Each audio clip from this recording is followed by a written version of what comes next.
আত্মীয়তার সম্পর্ক, আত্মীয়তার সম্পর্ক রাখি নাই।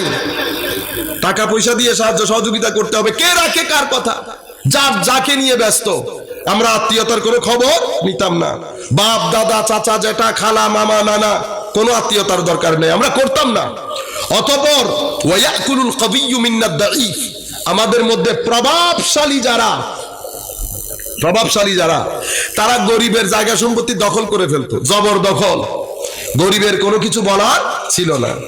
ফাকুন্না আলা যালিক, আচ্ছা ওয়ানুসিউল জিওয়ার, আমরা আমাদের পাড়া প্রতিবেশী তাদের খবরও নিতাম না, কোন অবস্থায় আছে কি অবস্থায় আছে, খালি ধাক্কাইতাম।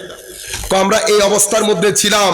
মাওলাই করিম আমাদের মধ্য থেকে একজনকে রাসূল হিসেবে প্রেরণ করলেন।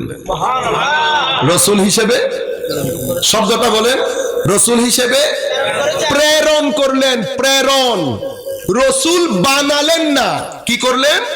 প্রেরণ করেছেন। রাসূল তো ওখানে আছেন, নবী হিসেবে ছিলেন। নবী রাসূল, আমি একাডেমিকলি টেকনিক্যাল কথা বলছি, নবী রাসূল। তো নবীকে যিনি আল্লাহ থেকে নেন,